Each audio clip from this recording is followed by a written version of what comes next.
Morning all of you. BSc final में अपनी unit चल रही थी, यूनिट थर्ड ऑर्गेनोमेटेलिक कंपाउंड्स। इसके अंदर हमने पीछे क्लास में पढ़ा था 18 इलेक्ट्रॉन रूल, 18 इलेक्ट्रॉन का नियम वो पढ़ा था। और इस नियम के अंदर हमने पढ़ा था कि कोई भी केंद्रीय धातु परमाणु होता है मेटल कार्बोनिल्स में, तो जब वो कार्बोनिल बनाता है मेटल कार्बोनिल, तो वो कार्बोनिल लिगेंड से उतने ही इलेक्ट्रॉन ग्रहण करता है जिससे कि इसके वैलेंस सेल में 18 इलेक्ट्रॉन हो जाए। ये रूल हमने पढ़ा था, ये रहेगा आपका 18 इलेक्ट्रॉन रूल। अब इसके अंदर हमने एग्जांपल पढ़ा था कि 18 इलेक्ट्रॉन किस प्रकार से होना चाहिए, तो उसका एक फॉर्मूला बताया था। उस फॉर्मूले में सबसे पहले क्या लिखना है यहाँ पे, number of valence electron present in valence shell, यानी कि केंद्रीय धातु परमाणु या आयन का जो वैलेंस सेल है उसमें प्रेजेंट टोटल इलेक्ट्रॉन। और वैलेंस सेल में हमने बताया था n-1d, या फिर जो ns ऑर्बिटल होता है इन दोनों का n-1d और ns ऑर्बिटल, इन दोनों ऑर्बिटल्स को जो ट्रांजिशन मेटल्स होती हैं संक्रमण धातुएं, उनके वैलेंस ऑर्बिटल या संयोजकता कोष कहा जाता है। तो n-1d और ns इन दोनों कक्षकों में उपस्थित कुल इलेक्ट्रॉनों की संख्या को हम यहाँ लिखेंगे, प्लस में total number of electron given by carbonyl ligand, यानी कार्बोनिल लिगेंड के द्वारा दिए जाने वाले कुल इलेक्ट्रॉनों की संख्या यहाँ लिखेंगे। और एक कार्बोनिल लिगेंड है वो केंद्रीय धातु परमाणु को उपसह संयोजक बंध के द्वारा 2 इलेक्ट्रॉन देगा। प्लस माइनस चार्ज कौन सा देखना है यहाँ पे, ये जो कॉम्प्लेक्स के ऊपर चार्ज होता है ना, प्लस में होगा या माइनस में होगा वो देखना है अपने को। तो यदि ये चार्ज प्लस में हो तब तो माइनस करके लिखेंगे, और यदि ये चार्ज माइनस में हो तब इसको प्लस करके लिखेंगे। बाकी देखा जाए तो जो मेटल कार्बोनिल जितने भी हैं वो क्या होते हैं, न्यूट्रल होते हैं, यानी उनके ऊपर कोई चार्ज नहीं होता। इस कारण से इस वाले स्टेप का कोई यूज नहीं होगा। तो मेटल कार्बोनिल्स में जो 18 इलेक्ट्रॉन रूल के जो 18 इलेक्ट्रॉन ज्ञात करने होते हैं वो को कैसे होने चाहिए, केंद्रीय धातु परमाणु या आयन के वैलेंस सेल के इलेक्ट्रॉन प्लस में कार्बोनिल लिगेंड के द्वारा दिए जाने वाले टोटल इलेक्ट्रॉन। ये दोनों इलेक्ट्रॉनों को जब इन दोनों को ऐड करेंगे तो वो 18 आना चाहिए। यदि वो 18 आता है, इन दोनों का ऐड करने पे जो योग आता है वो 18 आता है, तब तो ये बोलेंगे कि जो मेटल कार्बोनिल है वो 18 इलेक्ट्रॉन रूल या 18 इलेक्ट्रॉन रूल को फॉलो कर रहा है। और वे सभी मेटल कार्बोनिल जो 18 इलेक्ट्रॉन रूल को फॉलो करते हैं वो क्या रहेंगे, मोर स्टेबल या स्थायी होते हैं। ठीक है, तो इतना इससे पीछे वाली क्लास में बता दिया था 18 इलेक्ट्रॉन रूल में। उसके बाद देखें आप इसके अंदर एग्जाम्पल दें, एग्जाम्पल्स में बताया गया था। तो ये वाला एग्जाम्पल बताया था आपको NiCO4 वाला। उसके बाद में आपको दो ज्ञात करने के लिए दिए थे, एक तो था FeCO5 और एक ज्ञात करना दिया था आपको CrCO6, दोनों कर लिए होंगे। उसके बाद में एक एग्जाम्पल आता है इसमें VCO6 वेनेडियम हेक्सा कार्बोनिल, नाम रहेगा वेनेडियम हेक्सा कार्बोनिल। तो इसके लिए 18 इलेक्ट्रॉन रूल से यदि हम फॉर्मूले से नंबर ऑफ इलेक्ट्रॉन निकालें तो वेनेडियम के वैलेंस सेल में इलेक्ट्रॉन, तो वेनेडियम आता है 23 नंबर पे, और इसके लिए लिखा जाता है आर्गन 3d1 4s2। तो वैलेंस सेल में इलेक्ट्रॉन कितने, 2 और एक ये वाला 3। ठीक है, तो इसमें आएगा 3 प्लस में number of electron given by carbonyl ligand, इसमें 6 कार्बोनिल लिगेंड है और एक कार्बोनिल लिगेंड 2 इलेक्ट्रॉन देता है, तो 6 कितने देंगे 12, प्लस माइनस चार्ज 0 है तो कितना आ गया यहाँ पे 15 आ गया आपके। ठीक है, अब देखो इसके अंदर 18 इलेक्ट्रॉन रूल को फॉलो कर रहे हैं ये, इसके अंदर टोटल इलेक्ट्रॉन कितने आ रहे हैं, सॉरी ये 3d3 रहेगा, 3d3 4s2। तो यहाँ पे वैलेंस सेल इलेक्ट्रॉन 3 और 2 5 और 12 और 5 कितने आ गए 17 इलेक्ट्रॉन आ गए ना यहाँ पे। लेकिन 18 इलेक्ट्रॉन रूल के लिए इलेक्ट्रॉन कितने आने चाहिए थे 18 इलेक्ट्रॉन, तो इसके पास एक इलेक्ट्रॉन क्या है कम है इससे। इस कारण से हम ये कहेंगे कि जो वेनेडियम हेक्सा कार्बोनिल है वो EAN रूल की तरह है ही 18 इलेक्ट्रॉन रूल को भी फॉलो नहीं करता है। इस कारण से वेनेडियम हेक्सा कार्बोनिल का जो कॉम्प्लेक्स है वो क्या होना चाहिए, 18 इलेक्ट्रॉन रूल के हिसाब से ये अनस्टेबल होना चाहिए। लेकिन ये जो कॉम्प्लेक्स है वेनेडियम हेक्सा कार्बोनिल वाला वो स्टेबल कॉम्प्लेक्स होता है, तो ये क्या हो जाएगा जैसे ये EAN रूल का अपवाद था, वैसे ही 18 इलेक्ट्रॉन रूल का भी ये क्या रहेगा, अपवाद रहेगा, क्योंकि ये ना तो EAN रूल को फॉलो करता है और ना ही ये 18 इलेक्ट्रॉन रूल को फॉलो करता है। 18 इलेक्ट्रॉन रूल फॉलो करने के लिए ये जो टोटल योग था वो अपना 18 आना चाहिए था, लेकिन इसमें 17 आ रहा है, तब कहेंगे कि वेनेडियम हेक्साकार्बोनिल है वो 18 इलेक्ट्रॉन रूल को फॉलो नहीं करता है। तो इस रूल के अकॉर्डिंग तो ये अनस्टेबल होना चाहिए, लेकिन फिर भी ये स्टेबल है, तो ये इस रूल का 18 इलेक्ट्रॉन रूल का भी ये क्या रहेगा, अपवाद रहेगा। ठीक है, तो वेनेडियम हेक्साकार्बोनिल है वो EAN रूल और 18 इलेक्ट्रॉन रूल, इन दोनों का क्या माना जाएगा, अपवाद माना जाएगा। ये थे आपके इसके अंदर 18 इलेक्ट्रॉन रूल और उसके साथ में EAN रूल, दोनों के एग्जाम्पल हो गए। उसके बाद नेक्स्ट देखें, इसके अंदर नेक्स्ट टॉपिक छोटा सा ही है,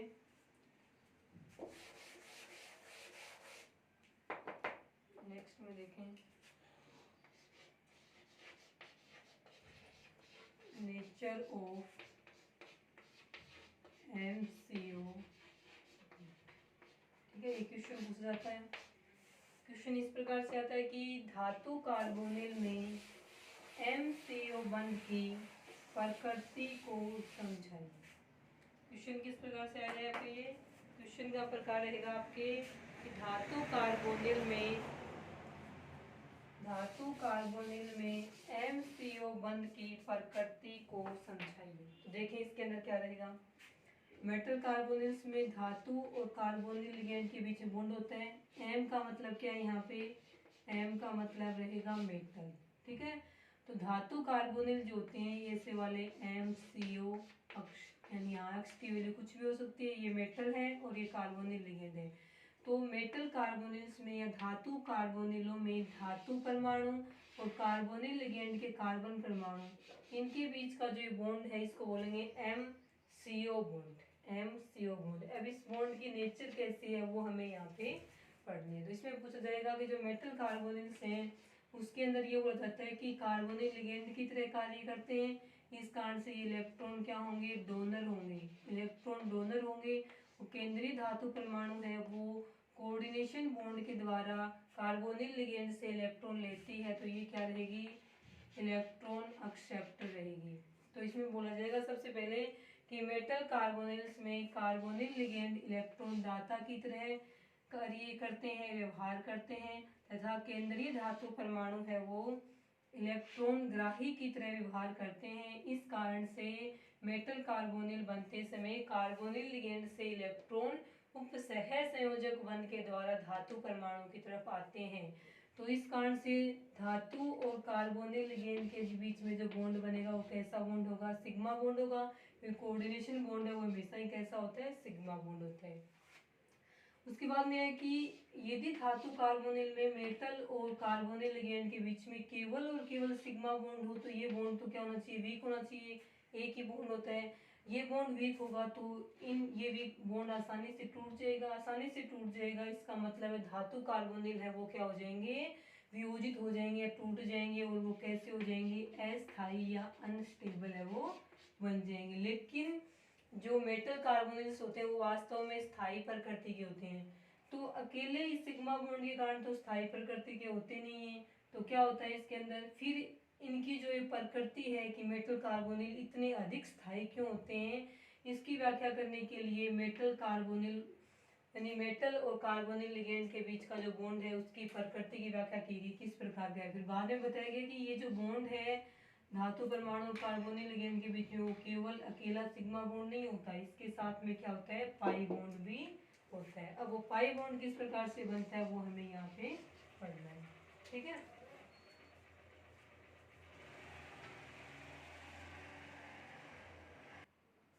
उसके बाद देखिए इसमें सबसे पहले ये लिखा जाएगा कि मेटल कार्बोनिल से धातु कार्बोनिल में कार्बोनिल लिगेंड है वो इलेक्ट्रॉन दाता तथा मेटल केंद्रीय धातु परमाणु है वो इलेक्ट्रॉन ग्राही की तरह कार्य करते हैं। उसके बाद सेकंड आपको ये लिखना है कि कार्बोनिल लिगेंड है वो अपने इलेक्ट्रॉन केंद्रीय धातु परमाणु को उपसह संयोजक सिग्मा बॉन्ड के द्वारा दे देते हैं। तो इसमें मेटल कार्बोनिल्स में कार्बोनिल लिगेंड और धातु परमाणु के बीच में कोऑर्डिनेशन बॉन्ड सिग्मा बॉन्ड बनता है। लेकिन धातु कार्बोनिल का जो अत्यधिक स्थायित्व होता है वो केवल इस अकेले सिग्मा बॉन्ड के कारण संभव नहीं हो पाता है। तो उसके बाद में कहा कि धातु कार्बोनिलों में धातु और कार्बोनिल लिगेंड के बीच में सिग्मा बॉन्ड के साथ साथ में एक दूसरा बॉन्ड भी होना चाहिए। कौन सा बॉन्ड है, किस प्रकार से बनता है, इसकी व्याख्या हम करेंगे। तो देखें इसके अंदर क्या लिखा जाएगा। इसके अंदर एक लाइन लिखी जाएगी, पहले आप इसमें इसका डायग्राम देखें फिर देखना क्या लिखना है। ये रहेगा इसमें केंद्रीय धातु परमाणु, एक साथ में देख लो। केंद्रीय धातु परमाणु है, उसके पास में क्या होता है, रिक्त कक्षक होते हैं। उसके साथ साथ केंद्रीय धातु परमाणु में रिक्त कक्षक के साथ साथ में भरे हुए डी कक्षक भी होते हैं।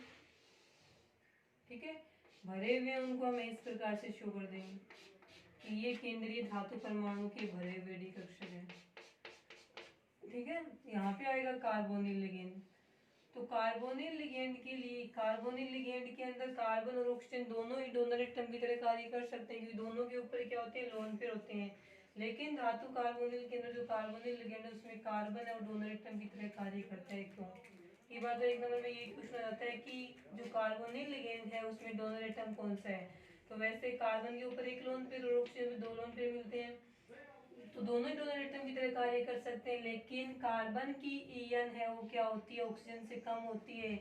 और किसी भी लिगेंड का वह परमाणु जिसकी ईएन कम होती है हमेशा वही डोनर एटम के रूप में कार्य करेगा, क्योंकि जिस परमाणु की ईएन कम होती है वो अपने इलेक्ट्रॉन है वो आसानी से केंद्रीय धातु परमाणु को दे देता है। तब इसके अंदर कार्बोनिल लिगेंड के अंदर जो कार्बन परमाणु होता है वो दाता परमाणु की तरह कार्य करता है। अब देखिए इसमें बोला जाए कार्बोनिल लिगेंड में लिखा जाएगा ये कि कार्बोनिल लिगेंड में कार्बन परमाणु के ऊपर भरे हुए कक्षकों के साथ साथ में जो कार्बोनिल लिगेंड CO होता है ना उसके एमओटी बनाते हैं, मॉलिक्यूलर ऑर्बिटल डायग्राम। जैसे H2 का बनाते हैं, He2 का, C2 का, N2 का, O2 का, F2 का, सभी का बनाते हैं। वो तो होते हैं होमोन्यूक्लियर वाले, जैसे H2 का बना लिया, N2 का बना लिया, C2 का बना लिया, O2 का बना लिया। एमओटी बनाते हैं ना, 2s की भी 2p के बनते हैं, जैसे 2ap वाले अलग अलग कक्षक बनते हैं। ये तो होते हैं होमो मोलिकुलर। ठीक है, सम आणविक होते हैं। और विषम परमाणविक अणु होते हैं ना, हेटेरो एटॉमिक मोलिक्यूल, वो होते हैं जैसे CO हो गया, CN हो गया। इन दोनों की भी एमओटी है, ये आगे BSc फर्स्ट ईयर में एमओटी वाला चैप्टर। ठीक है, तो जब हम CO होता है कार्बोनिल कार्बन मोनोऑक्साइड, उसकी जब हम एमओटी बनाते हैं तो उसके अंदर क्या आता है कि एमओटी बनाने के बाद आप बना के देखना, एक साइड में कार्बन का लिखना, एक साइड में ऑक्सीजन का लिखना और बीच में इसके बनाना। इसका इलेक्ट्रॉनिक विन्यास, इसका इलेक्ट्रॉनिक विन्यास, पहले 1s की बनेगी, फिर 2s की बनेगी, फिर 2p की बनेगी। तो 2p के बनाने के बाद में क्या होता है कि जितने भी कक्षक बनने होते हैं वो बन गए। कक्षक बनाने के बाद में इसमें क्या होगा, कार्बन और ऑक्सीजन के 2p कक्षक वाले इलेक्ट्रॉन है, जैसे कार्बन वाले में होते हैं 2p2 और ऑक्सीजन वाले में होते हैं आपके पास 2p4। तो 4 और 2 6 इलेक्ट्रॉन हो गए। तो 6 इलेक्ट्रॉन तो यहाँ तक ही भरेंगे ना नीचे वाले p कक्षकों में। अभी जो नीचे ऊपर वाले होते हैं pi star 2px, pi star 2py, ये तो सारे खाली पड़े ना। तो 6 इलेक्ट्रॉन है तो 6 इलेक्ट्रॉन तो यहाँ आ गए, ऊपर वाले तो खाली रहेंगे ना CO लिगेंड के अंदर। तो इसमें ये आएगा कि कार्बोनिल लिगेंड जो होता है उसके अंदर भरे हुए कक्षकों के साथ साथ रिक्त विपरीत बंधी कक्षक भी उपस्थित होते हैं। ये स्टार लगा देना तो ये हो जाएंगे एंटी बॉन्डिंग, ये बॉन्डिंग थे, ये रहेंगे आपके एंटी बॉन्डिंग। तो इसमें लिखा जाएगा कि कार्बोनिल लिगेंड में कार्बन परमाणु पर भरे हुए कक्षकों के साथ साथ रिक्त विपरीत बंधी कक्षक भी उपस्थित होते हैं।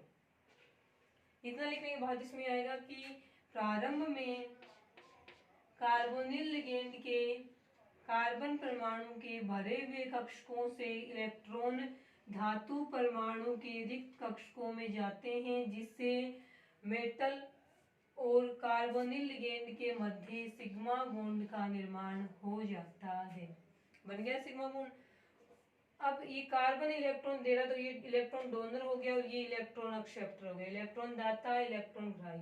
उसके बाद में आता कि अब धातु के पास भी क्या है, भरे हुए कक्षक है, तो कार्बन के पास में रिक्त विपरीत बंधी कक्षक है। अब इलेक्ट्रॉन डेंसिटी है वो धातु के भरे हुए कक्षकों से कार्बोनिल लिगेंड के रिक्त कक्षकों की ओर जाती है, जिससे यहाँ पे कौन सा बॉन्ड बनेगा, पाई बॉन्ड बनता है। अब लिखा जाए तो ये क्या रहेगा, vacant anti bonding orbital on CO ligand.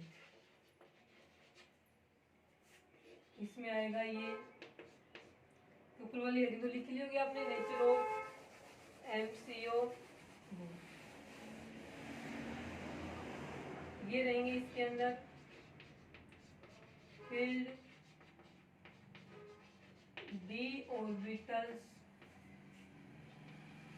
On, ये रहेगा आपके वेकेंट ऑर्बिटल ऑन मेटल, और ये रहेगा आपके यहाँ से फील्ड ऑर्बिटल। ये किसका फील्ड ऑर्बिटल है, कार्बोनिल लिगेंड का। तो इस प्रकार से देखो इसके अंदर दो बॉन्ड बन गए ना। अब ये पाई बॉन्ड है, दो नहीं है संख्या में, एक ही है, आधा ऊपर बनता है आधा नीचे बनता है, पूरा एक ही बॉन्ड है। तो मेटल कार्बोनिल के अंदर जो मेटल है और कार्बोनिल लिगेंड है, इसके बीच में दो प्रकार के बॉन्ड बन गए, एक तो ये इस डायरेक्शन में और दूसरा इस डायरेक्शन में। ये वाला देखो इस डायरेक्शन में बन रहा है ना, जो सिग्मा बॉन्ड बन रहा है ना, कोऑर्डिनेशन बॉन्ड, इसके अपोजिट साइड में है।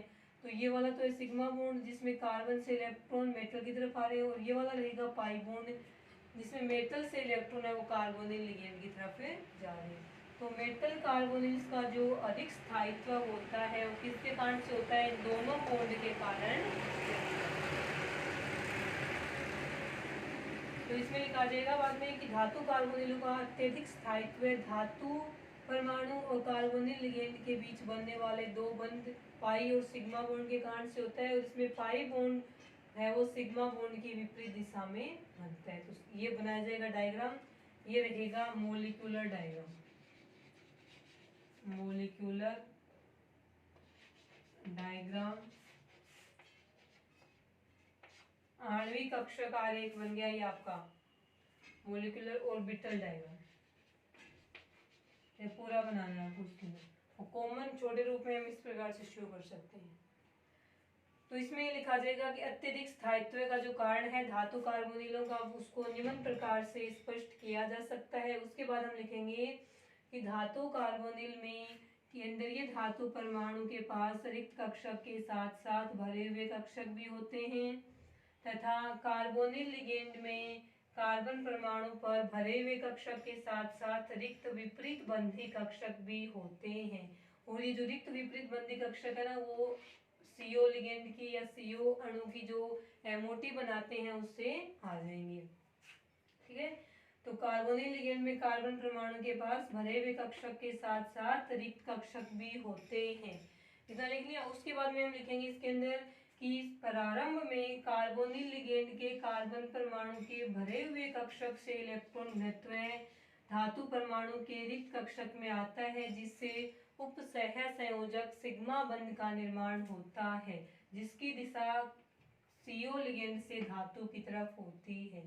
उसके बाद धातु परमाणु के भरे हुए डी कक्षकों से इलेक्ट्रॉन CO लिगेंड के रिक्त विपरीत बंधी कक्षकों की तरफ जाते हैं, जिससे पाई बॉन्ड का निर्माण होता है। इस प्रकार धातु कार्बोनिलों में धातु और कार्बोनिल लिगेंड के बीच में दो बंध बनते हैं, सिग्मा और पाई, और ये दोनों एक दूसरे की विपरीत दिशा में बनते हैं। इसका तो पता ही है हमें, क्योंकि कार्बोनिल बनेंगे तो लिगेंड और धातु के बीच में कोऑर्डिनेशन बॉन्ड बनता है, इसका तो पता ही है। लेकिन ये जो पाई बॉन्ड है वो सिग्मा बॉन्ड है, उसकी अपोजिट डायरेक्शन में विपरीत दिशा में बन रहा है। इस कारण से इस पाई बॉन्ड को हम बैक बॉन्ड या पश्च बंध भी कह सकते हैं। तो जब ये पूछा जाए ना कि बैक बॉन्डिंग क्या होती है, तो बैक बॉन्डिंग में भी आपको यही पूरा बता के ये बताना लास्ट में कि धातु कार्बोनिलों में या भी जितने भी संकुल होते हैं उनमें केंद्रीय धातु परमाणु और लिगेंड, सभी लिगेंड नहीं बनाते, कुछ ही लिगेंड जैसे CO लिगेंड है, साइनाइड लिगेंड है, सिर्फ वो लिगेंड ही क्या करते हैं, पाई बॉन्ड बनाते हैं, बाकी सारे तो सिग्मा तक ही सीमित रहते हैं। तो कुछ लिगेंड ऐसे होते हैं जो कि धातु परमाणु के साथ में सिग्मा बॉन्ड के साथ साथ पाई बॉन्ड भी बनाते हैं। और इस पाई बॉन्ड है वो किससे बनेगा, जब केंद्रीय धातु परमाणु के डी कक्षकों से भरे हुए कक्षकों से इलेक्ट्रॉन लिगेंड के रिक्त विपरीत बंधी कक्षकों में जाते हैं तो पाई बॉन्ड का निर्माण होता है, जिसकी दिशा सिग्मा बॉन्ड से विपरीत होने के कारण से इसे बैक बॉन्ड कहा जाता है। और इस पूरी प्रोसेस को, यानी ये पाई बॉन्ड बनने की जो प्रोसेस है उसको हम क्या बोल देते हैं, बैक बॉन्डिंग या पश्च बंधन कह देते हैं। ये रहेगा आपके ऑर्गेनोमेटेलिक कंपाउंड्स में जो मेटल कार्बोनिल्स हैं उनके अंदर MCO बॉन्ड होता है, धातु कार्बोनिल का बीच का जो बॉन्ड है उसकी प्रकृति। तो इस दो बॉन्ड बनते हैं ना सिग्मा और पाई, इन्हीं के कारण से धातु कार्बोनिल है वो अत्यधिक स्थायी होते हैं। बाकी जितने भी जो कॉम्प्लेक्स है उनकी तुलना में धातु कार्बोनिलों के अधिक स्थायी होने का कारण यही रहेगा कि धातु और कार्बोनिल लिगेंड हैं उनके बीच में सिग्मा बॉन्ड के साथ साथ में पाई बॉन्ड का फॉर्मेशन भी हो जाता है। ये बना लेना, ये रहेगा आपके MCO बॉन्ड की नेचर धातु कार्बोनिल के अंदर। उसके बाद में आपके सिलेबस में 3 धातु कार्बोनिल हैं, एक तो NiCO4 निकल टेट्रा कार्बोनिल, एक रहेगा आयरन पेंटा कार्बोनिल और एक रहेगा क्रोमियम हेक्सा कार्बोनिल। तीनों ही मोनोन्यूक्लियर के हैं, तीनों में एक एक धातु परमाणु है। इनकी सिंथेसिस है, इनकी प्रॉपर्टीज है, इनकी जो स्ट्रक्चर है वो हम कल की क्लास में पढ़ेंगे। आज के लिए इतना ही।